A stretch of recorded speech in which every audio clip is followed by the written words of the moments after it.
प्रकाशित वाक्य 3 अध्याय और 18 से 22 तक। इसीलिए मैं तुझे सम्मति देता हूँ कि आग में ताया हुआ सोना मुझसे मोल ले कि तू धनी हो जाए, और श्वेत वस्त्र ले ले कि पहन कर तुझे अपने नंगेपन की लज्जा न हो, और अपनी आंखों में लगाने के लिए सूरमा ले कि तू देखने लगे। मैं जिन जिन से प्रेम करता हूँ उन सबको उल्हाना और ताड़ना देता हूँ। इसलिए सरगर्म और मन फिरा। देख, मैं द्वार पर खड़ा हुआ खटखटाता हूँ। यदि कोई मेरा शब्द सुनकर द्वार खोलेगा तो मैं उसके पास भीतर आकर उसके साथ भोजन करूंगा, और वह मेरे साथ। जो जय पाए मैं उसे अपने साथ अपने सिंहासन पर बिठाऊंगा, जैसे मैं भी जय पाकर अपने पिता के साथ उसके सिंहासन पर बैठ गया। जिसके कान हो वह सुन ले कि आत्मा कलीसियाओं से क्या कहता है। आमीन।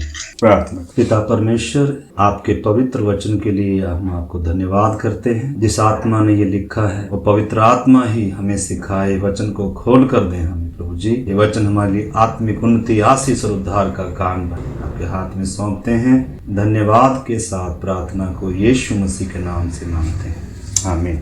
18 में फिर से पढ़ता हूँ। इसीलिए मैं तुझे सम्मति देता हूँ कि आग में ताया हुआ सोना मुझसे मोल ले ले कि तू धनी हो जाए, और सफेद वस्त्र ले ले कि पहनकर तुझे अपने नंगेपन की लज्जा न हो, और अपनी आंखों में लगाने के लिए सुरमा ले कि तू देखने लगे। प्रभु के शब्द हैं ये, और क्या कह रहा है? इसलिए मैं तुझे सम्मति देता हूँ। हमें सम्मति की जरूरत है, हमें सलाह की जरूरत है। हर दिन प्रभु हमसे बात करना चाहता है, आत्मिक लोगों की संगति, और प्रभु भी हमें हर दिन क्या देता है? सम्मति देता है। तो हमें सम्मति की जरूरत है। हम सबको हम धन्यवाद करते हैं प्रभु का जो हमें सम्मति दे रहा है। और क्या कह रहा है उस बात पर हमने जोर देना है। कह रहा है आग में ताया हुआ सोना मुझसे मोल ले। 3 बातें आज हम देखेंगे। दुल्हन के बारे में देख रहे हैं जब हम, तो उसका सिर्फ वस्त्र नहीं है उसके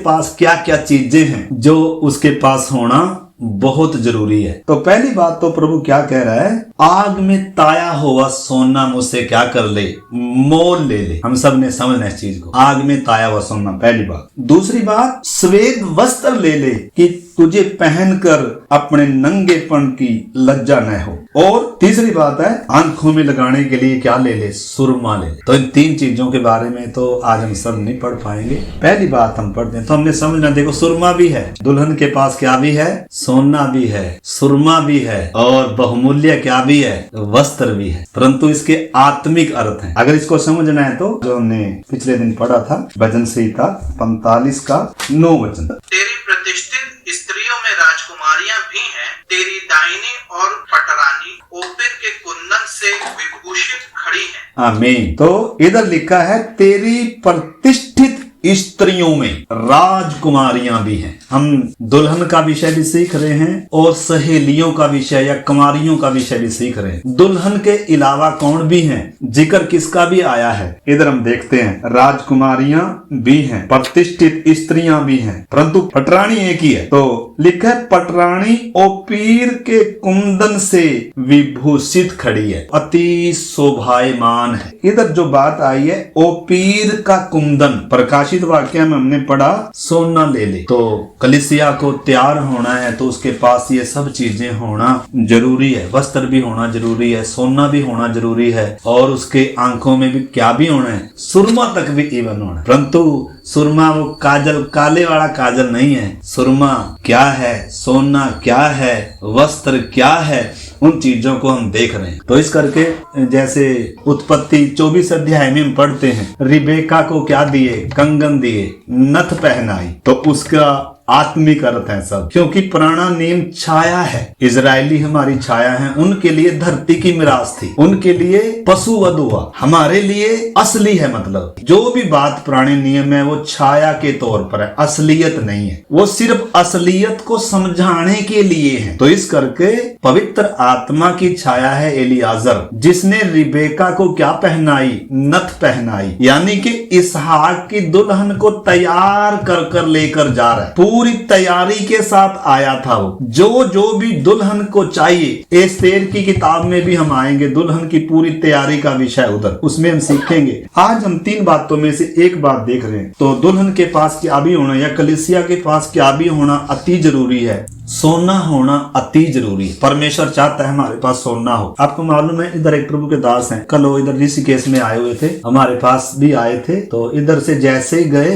12 बजे घर से निकले थे, 3 बजे घर वापस चले गए। जाके देखा तो उनके ताले टूटे पड़े हैं, अलमारियों के भी और गेट के भी, और जो सोना था, जो पैसा था, सब चोर चुरा कर ले गए। इसलिए प्रभु ने कहा, तुम अपना धन किधर इकट्ठा ना करो, पृथ्वी पर नहीं, जहाँ चोर चुराते हैं, जहाँ काई उनको बिगाड़ेगी और खतरा भी है उससे। और दूसरी बात यह है, जहां आपका धन है वहां आपका मन भी लगा होगा, पक्की बात है। तो ये चीजें होना कोई गलत नहीं है, लेकिन आपका मन किधर लगा हुआ है वो बात है। अगर यीशु से कोई भी चीज कीमती है धरती पर, उसको त्यागना जरूरी है, उसको छोड़ना जरूरी है। कुछ भी चीज है, कोई संबंध है, कोई वस्तु है, कोई कुछ भी चीज है जो यीशु से प्रिय है, नहीं तो फिर यीशु से ध्यान हटा देगी वो। हमारे जीवन में सबसे प्रिय जो होना है वो यीशु होना है, वो स्वर्गीय राज्य। इसलिए लिखा है, स्वर्ग का राज्य तो खेत में छिपा हुआ वो खजाना है, जिस किसी ने पाया, मारे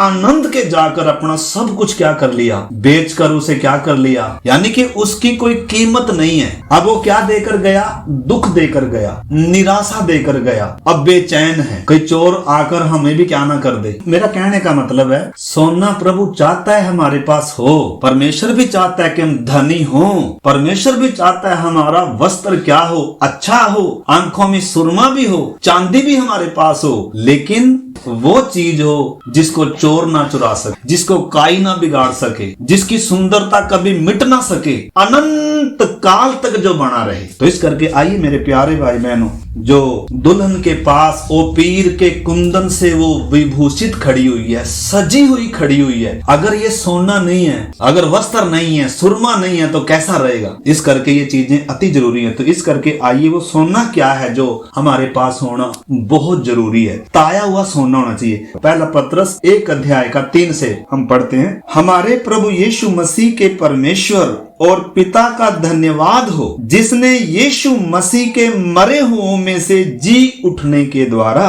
अपनी बड़ी दया से हमें जीवित आशा के लिए नया जन्म दिया है, अर्थात एक अविनाशी और निर्मल और अजर मिरास के लिए, जो हमारे लिए स्वर्ग में रखी हुई है। आपको मालूम है, परमेश्वर ने हमारी दुनिया जो तैयार करके रखी हुई है, इसलिए जो इधर लोगों के लिए कीमती चीज सोना है, स्वर्ग में वो पांव के नीचे है। लिखा है, उधर की सड़कें भी किसकी हैं, सोने की। परमेश्वर ने हमें उनका वारिस बनाया है, हमें दे दी है। लिखा है, जो स्वर्ग में रखी हैं, जिनकी रक्षा परमेश्वर की सामर्थ्य से विश्वास के द्वारा उस उद्धार के लिए जो आने वाले समय में प्रकट होने वाली है की जाती है। इसलिए तुम मगन होते हो। मतलब जिसको ये भेद मालूम है ना, वो मगन होता है, आनंदित होता है, क्योंकि वो जो धनी किया गया है, उसको जो मिरास मिली है, उसने जो मतलब वो निहाल हो गया, उसने मारे आनंद के जाकर अपना सब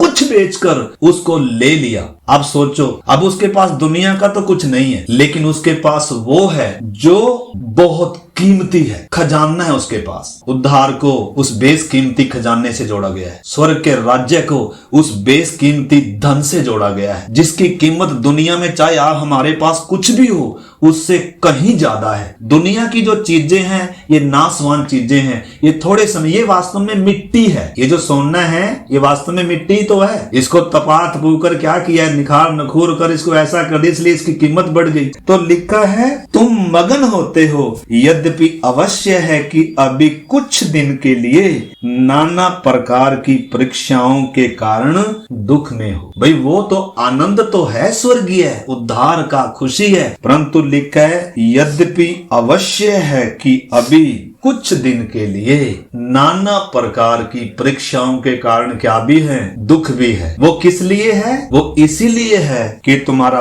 परखा हुआ विश्वास। हमारे पास सोना विश्वास को दर्शाता है। और कौन सा सोना? परखा हुआ सोना। पटरानी ओपीर के कुंदन से विभूषित खड़ी हुई है। उसके पास कौन सा सोना है? जो वहां स्वर्ग में पांव के नीचे बताया गया है, वो सोना नहीं है, वो मिट्टी नहीं है, बल्कि विश्वास, परखा हुआ विश्वास, ताया हुआ विश्वास। ये नासवान सोने से कहीं ज्यादा कीमती है। अगर मेरे पास दुनिया भर का सोना है, लेकिन अगर विश्वास नहीं है, परखा हुआ विश्वास नहीं है, तो वचन कहता है इसी प्रकाशित वाक्य में जब हम ऊपर पढ़ते हैं, कह रहा है तू कहता तो है कि मैं धनी हूं और मुझे किसी चीज की घटी नहीं, परंतु तू तुच्छ है, कंगाल है, अंधा है, नंगा है, अभागा है। इसलिए मैं तुझे सम्मति दे रहा हूं कि क्या कर ले, सबसे पहले तो तू धनी हो जा। और कैसे? मुझसे ताया हुआ सोना क्या कर ले, मोल ले ले। अगर मेरे पास और आपके पास विश्वास नहीं है तो कैसा रहेगा? बिना विश्वास के तो उद्धार भी नहीं है, बिना विश्वास के तो परमेश्वर को भी प्रसन्न नहीं कर सकते,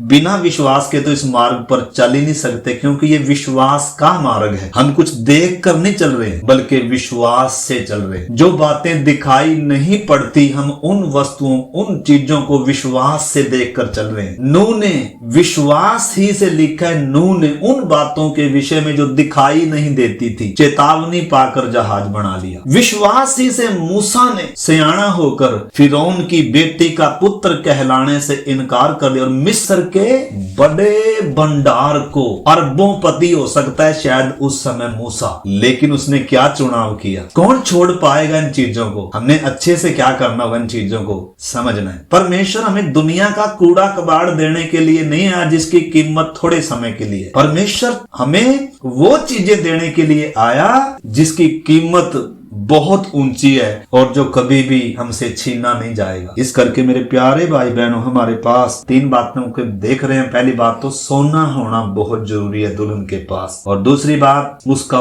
वस्त्र भी होना बहुत जरूरी है, और तीसरी बात आंखों में भी क्या भी है। एक एक बात को हम देखेंगे। तो अभी हम देख रहे हैं, और यह इसलिए है कि तुम्हारा परखा हुआ विश्वास आग में ताए हुए सोने से भी कहीं अधिक बहुमूल्य है। यीशु मसीह के प्रकट होने पर प्रशंसा और महिमा और आदर का कारण ठहरे। तो क्या आज हमारे पास, अगर हम स्वर्ग जा रहे हैं, तो क्या हमारे पास वो ताया हुआ सोना है? क्या हम उस सोने से सुसज्जित हैं? परमेश्वर भी चाहता है हम सोने से सुसज्जित हो, परंतु कौन सा सोना? दुनियावी सोना नहीं। स्वर्ग में नासवान कोई भी वस्तु नहीं है। लिखा है लहू और मांस भी परमेश्वर के राज्य के वारिस नहीं होंगे। उधर कोई भी नासवान चीज नहीं है, उधर हर चीज अविनाशी होगी, कभी ना खत्म होने वाली दुनिया होगी। जो देखने में आती है धरती पर वो सब नासवान है। इस करके मेरे प्यारे भाई बहनों, आज शाम के पहर में हमने देखना क्या मेरे पास वो विश्वास है, वो ताया हुआ विश्वास है। विश्वास कैसे ताया जाता है? परीक्षाओं में, कष्टों में, दुखों में, समस्याओं में, सतावट में, तभी पता चलता है हम विश्वासी हैं। दुनिया में हम विश्वासी हैं तो हमारे विश्वास को परखा जाएगा। आपको मालूम है, अगर पित्तल, बहुत बार क्या करते हैं, सुनार पित्तल को क्या कर देते हैं, कलर चढ़ाते देते हैं सोने का, लेकिन वो क्या होता है, धोखा होता है, और बहुत सारे उसमें फंस भी जाते हैं। वो सोचते हैं ये सोना है, लेकिन कैसे पता चले ये सोना है या पित्तल है? उसको आग में डालने से पता चलेगा पित्तल है या सोना है। इस करके आग इसीलिए रखी हुई है, दुनिया की सतावट, दुनिया की निंदा बदनामी इसलिए रखी हुई है ताकि हम धनी हो जाएं। लेकिन निंदा बदनामी दुख सतावट हमें स्वर्गीय राज्य के लिए तैयार कर, हमें विभूषित करती हैं, हमें धन देने के लिए परमेश्वर चाहता है हम धनी हो जाएं। लेकिन कैसे होंगे? जब हम विपरीत हालातों में खड़े होते हैं, जब हमारा विश्वास, यीशु ने कहा तुम्हारा विश्वास अगर राई के दाने की तरह भी है। राई के दाना क्यों बोला? राई का दाना निग्गर होता है, कद्दू के समान नहीं कहा। कद्दू थोथा होता है, उसमें मजबूती नहीं है, उसमें ठोसपन नहीं है, थोथा है। लेकिन राई का दाना निग्गर होता है, मजबूत होता है, टूटता नहीं है, और उसके अंदर बहुत बड़ा पेड़ होता है। उसी प्रकार हमारा विश्वास परखा हुआ विश्वास होना है। और विश्वास कैसे परखा जाएगा? इस संसार में परमेश्वर ने हमें इसलिए रखा है ताकि हम सबूत दें हम विश्वासी हैं। संसार के सदृश्य बन गए तो कहाँ का विश्वास। संसार के सदृश्य बनने के लिए बुलाए गए नहीं है, हमें मसीह के सदृश्य बनने के लिए बुलाए गए हैं। हमें परमेश्वर के सदृश्य होने के लिए रचा गया है। मिट्टी को परमेश्वर ने जब हाथ में लिया इसी उद्देश्य से लिया था। शैतान को परमेश्वर ने इसी उद्देश्य से बनाया, तू परीक्षा ला और मेरे लोग तुझ पर क्या होंगे, जयवंत होंगे। जैसे अभी हमने प्रकाशित वाक्य में पढ़ा, जैसे मैंने जय पाई है ऐसे ही जो कोई क्या पाएगा, जय पाएगा। तो हम आज परमेश्वर चाहता है हम धनी हो, लेकिन हमारे पास कौन सा धन है। जितना वो धन होगा ना हमारे पास, उतना ही हमारा ध्यान किधर होगा। ये प्रभु ने मत्ती में कहा है, लिखा है, अपने लिए कहाँ धन इकट्ठा करो जहाँ चोर नहीं है, जहाँ काई नहीं है, जहाँ नुकसान नहीं है। और मैं चाहता हूँ आप धन जोड़ो, लेकिन वो धन कहाँ जोड़ो, स्वर्ग में जोड़ो। तो इस करके मेरे प्यारे भाई बहनों, ज्यादा कुछ नहीं, आज एक बात को हमने अच्छे से समझना है। क्या मेरा विश्वास परखा हुआ है या कद्दू किस तरह मेरा विश्वास है। विश्वास को तो देखो हमने क्या करना है, विश्वास कामों में दिखना है, विश्वास बातों में, चाल चलन में, विचारों, व्यवहारों में दिखना है। अब्राहम के अंदर विश्वास था, उसके कामों से दिखता है।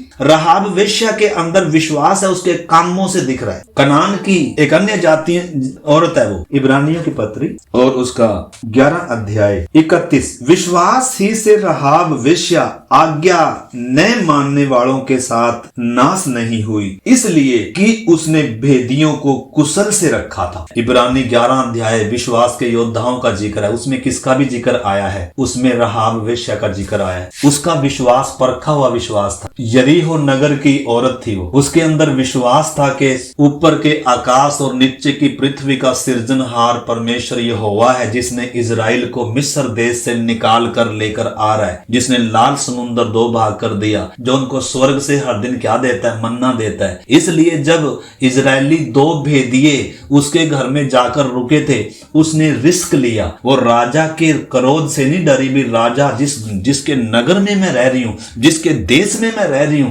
अगर इसको पता चलेगा कि ये जासूसों को इसने अपने घर में ठहरा लिया, उसको क्या कर देंगे, वो मार देंगे। लेकिन उसने रिस्क लिया। विश्वास हमेशा रिस्क लेता है। विश्वास है तो जान हथेली पर होगी, अगर विश्वास नहीं है तो, इसलिए चेले जब डर रहे थे, कह रहे हे अल्प विश्वासी हो, तुम्हारा विश्वास कहां गया। यानी कि विश्वास नहीं, विश्वास है तो डरेंगे नहीं, जान हथेली पर होगी, कफन सिर के ऊपर होगा। यीशु मसीह के पीछे चलने वाले कभी मौत से डरते नहीं है, संसार से डरते नहीं है। विश्वास तभी तो पता चलेगा विश्वास है कि नहीं। ऐसे क्या, ऐसे तो भूत प्रेत भी विश्वास करते हैं, ऐसे तो पूरी दुनिया विश्वास करती है, लेकिन विश्वास कामों में दिखना है, विश्वास चाल चलन में दिखता है, विश्वास रिस्क लेता है। रहाब वेश्या ने रिस्क लिया और राजा से नहीं डरी ये क्या कहेगा, और उसने अपने घर में छुपा कर रखा और पूरे घराने के उद्धार का कारण बन गई, पूरे घराने को बचा लिया। एक नगर में से, जिस नगर पर परमेश्वर के दंड की आज्ञा हो चुकी है, जिसके ऊपर परमेश्वर का क्रोध गिरने जा रहा है, उस नगर में से एक रहाब वेश्या विश्वासी पाई गई और उसका विश्वास परखा हुआ विश्वास था। उन भेदियों ने कहा हम आएंगे कुछ दिन बाद और इस नगर को ले लेंगे, जैसा तू सोच रही है ना ऐसा ही होगा,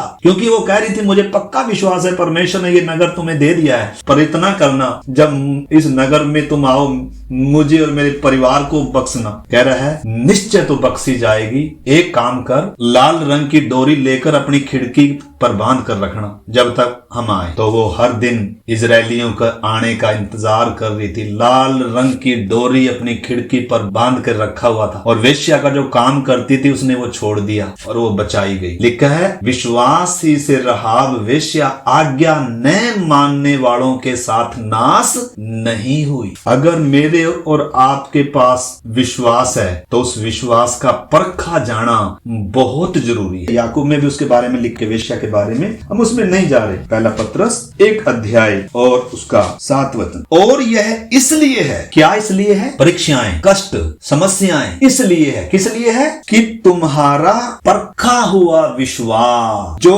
आग से ताए हुए नासमान सोने से भी कहीं अधिक बहुमूल्य है, यीशु मसीह के प्रकट होने पर प्रशंसा और महिमा और आदर का कारण ठहरे। अगर विश्वास नहीं है तो हम कंगाल कंगाल हैं, अभागे हैं, और दुल्हन कैसे हो सकते हैं? दुल्हन सुसज्जित है सोने से। इस करके मेरे प्यारे भाई बहनों, इन्हीं दिनों हमारे विश्वास की परख होना जरूरी। लिखा है जो क्लेश, बहुत सारे वचन है, 10 दिन तुम्हें क्लेश उठाने होंगे, शैतान बहुत करेगा, इसलिए ताकि तुम्हारा विश्वास क्या किया जाए, परखा जाए। परमेश्वर हमें ऐसा कीमती धन देना चाह रहा है। क्या हम लेने के लिए तैयार है? क्या सोना चाहिए हमें? क्या वस्त्र चाहिए हमें? प्रभु क्या करे? मोल ले ले। हमने प्रकाशित वाक्य में पढ़ा था ना, इसके लिए कीमत चुकानी पड़ती है। जैसे सोने को ऐसे मिल जाएगा सोना, अगर सोना का मान लो अभी कंगन लेकर आना है हमने, तो ऐसे मिल जाएगा। अभी हमारी बहन की शादी होगी, बेटी की, उसकी रवीना की, अभी देखना उसके पापा कितना सोना और क्या क्या लाके फ्री में मिलेगा कहीं से? नो, अभी से उनको चिंता पड़ी हुई है, पैसे जोड़ रहे होंगे, ये लेके आएंगे, ये लेके आएंगे। फ्री नहीं है कहीं भाई जी। डाका डुक्का मार को, जैसे उनको घर में आज डाका पड़ गया कल,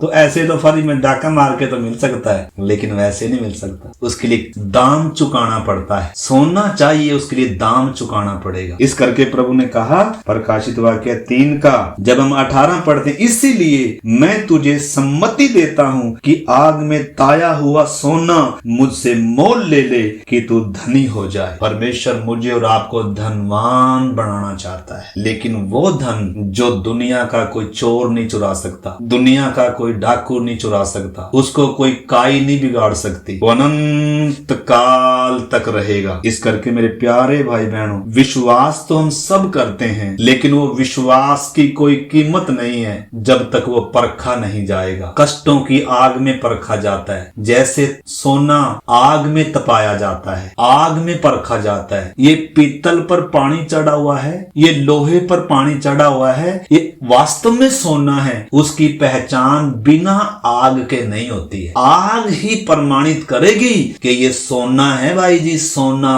पानी नहीं चढ़ा रखा इस पर कलर सोने का, बल्कि वास्तव में आग बताएगी, सतावट बताएगी, बीमारी बताएगी, विरोध बताएगा, दुनिया की निंदा बदनामी बताएगी कि मेरा विश्वास जो यीशु पर है वो कितना मजबूत है, असली है या नकली है। बिना उसके कैसे विश्वास परखा जाएगा? इसलिए परमेश्वर ने अपनी कलीसिया को या अपनी दुल्हन को सुसज्जित करने के लिए सतावट रखा हुआ है, निंदा बदनामी का मार्ग रखा हुआ है, कष्ट क्लेश रखे हुए हैं। इस करके आपको हमारे बहुत सारी बातें हम उसमें, अभी पौलुस की क्या सोच है, पौलुस क्या कह रहा है। 2 कुरिन्थी 4 अध्याय, इसमें लिखा है 16 से जब 18 तक पढ़ते हैं, इसलिए हम हियाब नहीं छोड़ते, यद्यपि हमारा बाहरी मनुष्य तब नष्ट होता जाता है, तो भी हमारा भीतरी मनुष्य तब दिन प्रतिदिन मजबूत होता जाता है, बढ़ता जाता है, क्योंकि हमारा पल भर का हल्का सा क्लेश हमारे लिए बहुत ही महत्वपूर्ण और अनंत महिमा उत्पन्न करता जाता है। यानी कि कष्ट हमें सोना देकर जाता है, कष्टों में सोना है, दुखों में सोना है, निंदा बदनामी में सोना है। जैसे नासवान सोना लेकर आना है तो कागज के रुपए लेकर जाना पड़ेगा सुनार की दुकान पर, सुनार की दुकान पर मिलेगा। लेकिन अगर ये सोना चाहिए तो ये कष्टों में मिलेगा, ये दुखों में मिलेगा, ये समस्याओं में मिलेगा, ये निंदा बदनामी में मिलता है। और दुल्हन इससे सुसज्जित खड़ी हुई है। कलीसिया, यीशु मसीह की कलीसिया जो वास्तव में है, इससे सुसज्जित खड़ी हुई है। क्या हमारे पास है? क्या यीशु के लिए कोई निंदा बदनामी अच्छी लगती है? क्या संसार का आदर इज्जत सम्मान प्यारा लगता है? क्या दुनिया की चीजें प्यारी लगती हैं? कौन सा संबंध हमें ज्यादा प्यारा लगता है? इस करके मेरे प्यारे भाई बहनों, अगर हमारे पास ये सोना नहीं है तो प्रकाशित वाक्य कहता है, तू कहता तो है कि मैं धनवान हूँ, लेकिन भाई जी तू कंगाल है, ना तेरे पास वस्त्र है। आखिरी समय की लौदीकिया की कलीसिया की हालात है, बहुतों को पता ही नहीं है। विश्वासी तो हैं लेकिन विश्वास नहीं है, उनका विश्वास उनके कामों में झलकता नहीं है। विश्वास तो दुष्ट आत्मा भी रखते हैं, थरथराते भी हैं। याकूब कहता है, निकम्मे मनुष्य, क्या ऐसा विश्वास तेरा उद्धार कर सकता है? बिना कर्म के विश्वास मरा हुआ है। अगर मेरा विश्वास मेरे कामों में नहीं दिखता, निंदा के समय, बदनामी के समय, सतावट के समय, दुख के समय, अगर मेरा विश्वास मेरे कामों में दिखता नहीं, तो मैं धनी नहीं हूँ, मैं कंगाल हूँ। आइए मेरे प्यारे भाई बहनों, हम तैयार तो हो रहे हैं, प्रभु आएगा। क्या मेरे पास वो वस्त्र है? क्या मेरे पास वो सोना है? प्रभु अपनी दुल्हन को लेने के लिए आ रहा है, जो सुसज्जित खड़ी हुई है, पटरानी और पीर के कुंदन से विभूषित खड़ी हुई है। उसके सुनहले वस्त्र कड़े हुए हैं, बूटेदार वस्त्र हैं उसके। आइए मेरे प्यारे भाई बहनों, हम अपने जीवन को जांचें आज शाम के समय। क्या मेरे पास विश्वास है? दुख समस्या जब आती है, कमी घटी जब आती है, क्या भविष्य के लिए मैं परमेश्वर पर विश्वास करता हूँ? क्या कल के लिए मैं परमेश्वर पर विश्वास करता हूँ? प्रभु ने कहा, अन्य जातियों की तरह इन वस्तुओं की खोज में ना रहो, बल्कि तुम्हारा स्वर्गीय पिता जानता है कि ये सब चीजें तुझे चाहिए, इसलिए तुम पहले उसके राज्य और उसके धार्मिकता की खोज करो। हम किसकी खोज कर रहे हैं? दुनिया की तरह अगर हम भी इन चीजों की खोज में हैं, तो विश्वास कहाँ है? मेरा विश्वास अगर मेरे कामों में नहीं दिखता, मेरा विश्वास अगर दुख के समय, बीमारी के समय, कष्ट के समय, मुसीबत के समय, निंदा के समय अगर मेरा विश्वास दिख नहीं रहा है, तो मेरे प्यारे भाई बहनों, हमें अपने जीवन को जांचना होगा। कष्ट इसलिए नहीं आने दे रहा है प्रभु। इधर मैंने वो पूरा वचन पढ़ा नहीं है जो पौलुस कह रहा है क्योंकि हमारा पल भर का हल्का सा क्लेश हमारे लिए बहुत ही महत्वपूर्ण है और अनंत महिमा उत्पन्न करता जाता है। हम देखी हुई वस्तुओं को नहीं, परंतु अनदेखी वस्तुओं को देखते रहते हैं, क्योंकि देखी हुई वस्तुएं थोड़े दिन की है, परंतु अनदेखी वस्तुएं सदा बनी रहती हैं। इस करके आज जो हमने सीखा है, स्वर्ग में जाने वाला हर कोई सोने से विभूषित है, परखा हुआ सोना है। क्या मेरा विश्वास परखा गया है? क्या मेरा विश्वास मेरे कामों में दिखता है? क्या मैंने विश्वास के लिए कीमत दी है? आइए हम अपने जीवनों को जांचें और इस समय मौका है, हम प्रभु से ताया हुआ सोना मोल ले लें। इन्हीं दिनों बहुत तेजी से प्रभु चाहता है हम धनी हो जाएं, इसलिए ऐसा माहौल दुनिया में बनाएगा प्रभु चाहता है उसकी कलीसिया और पीर के कुंदन से विभूषित हो जाए, इसलिए निंदा, बदनामी, कष्ट, स्थावट रखा हुआ है, इसलिए रखा है ताकि उसकी कलीसिया सिद्ध हो जाए, सुसज्जित हो जाए। आइए हम समर्पण करें, आइए हम इस बात को समझे मेरे प्यारे भाई बहन। दुख और कष्ट और समस्या और निंदा, बदनामी में ही हमारा विश्वास परखा जाता है। मेरा यीशु से कितना प्रेम है परखा जाएगा, मेरा यीशु पर कितना विश्वास है परखा जाएगा। आइए हम प्रभु के सामने समर्पण करें। अगर मेरा विश्वास कामों में दिखता नहीं है, अगर मेरा विश्वास संसार में चलते समय दिखता नहीं है, तो मेरे प्यारे भाई बहनों, हमारे पास सोना नहीं। प्रभु जी इन वचनों के लिए धन्यवाद। हर एक को, हमारे भाई बहन, बच्चे, बड़े, बुजुर्ग, नौजवान को, प्रभु हर किसी को जो भी आप पर विश्वास रखते हैं, उनका विश्वास ताया जाए, परखा जाए। ओ प्रभु जी, ओ पीर के कुंदन के समान ताया हुआ वो सोना हो, जिसकी कीमत नासवान सोने से कहीं बढ़कर है। प्रभु जी इन दिनों प्रभु जी हमारे अंदर पवित्र आत्मा उस विश्वास को हमारे अंदर उत्पन्न करे प्रभु जी, ताकि हम विश्वास में दृढ़ रह सकें। जैसे अब्राहम विश्वास से चला, जैसे नूह विश्वास से जहाज बनाया, जैसे मूसा और जैसे कितने प्रभु विश्वास की उस पट्टिकाओं में जिक्र है प्रभु जी हम भी विश्वास में धनी किए जाएं। हम सब पर तू ऐसा अनुग्रह कर। इन वचनों को और भी एक एक को मनन करने के लिए हमारी सहायता आपके हाथ में सौंपते हैं। धन्यवाद करते हैं, आपने हमारी प्रार्थना को सुना। यीशु मसीह के नाम से मांगते हैं, आमीन।